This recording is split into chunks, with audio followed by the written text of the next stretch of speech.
Good evening, everybody. Thank you so much for coming.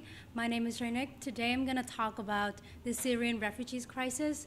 Because this topic is quite controversial, there are so many aspects to talk about, which includes the reason why those refugees leaving their home, the effects of Syrian wars onto those children, and some of the refugees' greatest needs. But today I'm going to focus on the influences and the impacts of media onto this particular crisis and some of the solutions that I think international community should consider.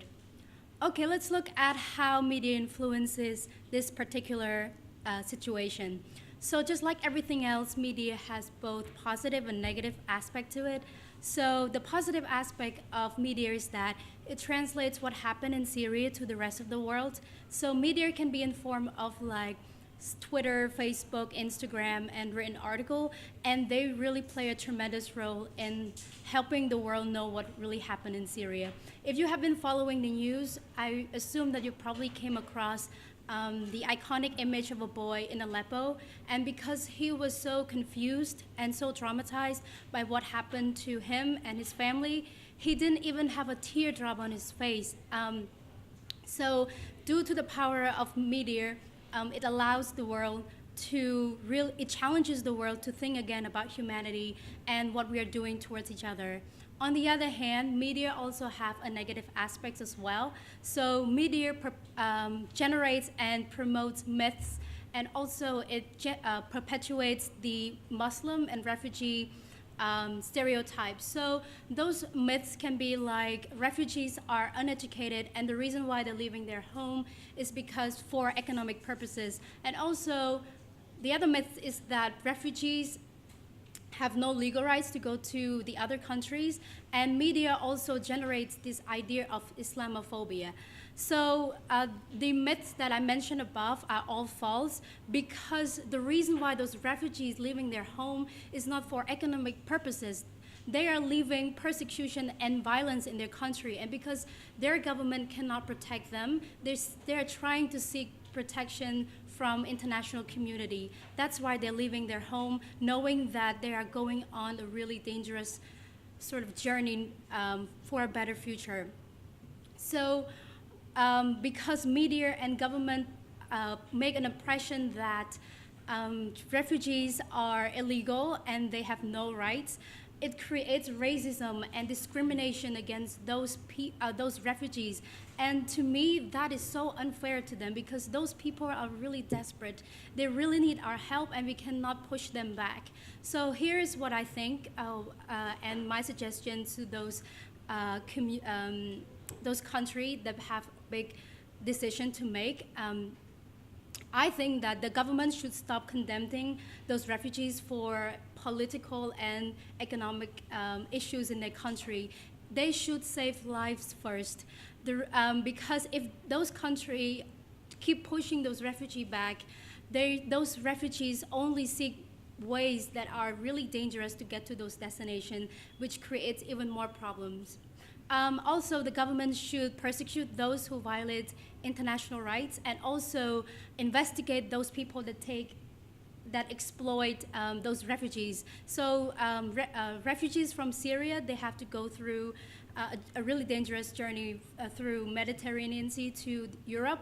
So some of those people are taking advantage of those refugees and exploiting them just because they want to have a better future in other countries. And also, European countries should come together, European Union should come together and create a refugee sort of law, where law that they can refer back to really help those refugees.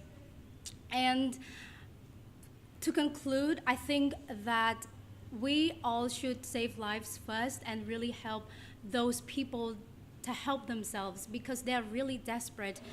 And also, those refugees, there is this myth that they are uneducated. This is false, because some of those refugees are skillful and they are talented and they are also very educated as well. But the thing is, we need to empower them. We need to give them opportunity to really make changes for themselves. And that's conclude my presentation. And if you have any questions, please feel free to ask.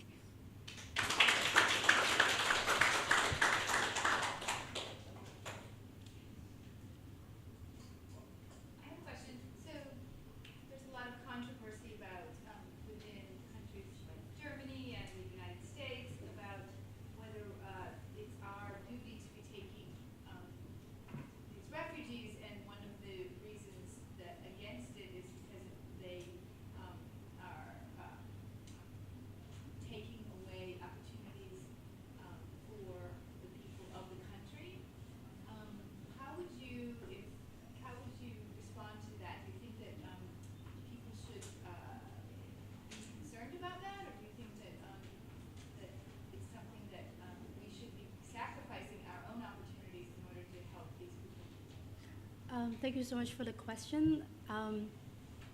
I understand that people, refugees, we have to think about the situation that they're living in, because they are trying to escape persecution and violence in their country, and we need to save them because they went through a really dangerous journey just to get to another countries. And we, as a human, we need to care for each other, and we need to give opportunity to each other as well. And those refugees, they are talented and they're skillful, and we cannot. And also, there is this idea of Islamophobia, which basically means all Muslims are extremists or part of ISIS. So I think that instead of thinking that they might take the opportunity away from us, we need to help them instead. What about the point of view, just to take it to another subject, but same idea for safety of the country, and commenting on the thought of the Islamophobia of that some of them have been terrorists. Right. Or, I'm not making it what do you do something extra for screening? Is that blown out of proportion, and is not actually a problem? What do you say to countries who are worried about the safety and the threat of potential terrorists coming in? I think that I read an article that said an individual that it is under 1951 convention, so an individual that that have a definition a definition of refugee, they can be granted as an asylum, and they also be granted as a permanent resident. So I think that if they continue that process and give that opportunity to those refugees to get those process, I think that it would be safe, and it's so unfair to take away the opportunity from those refugees just because those extremists made a bad impact on the rest of the world. Thank you. Thank you so much.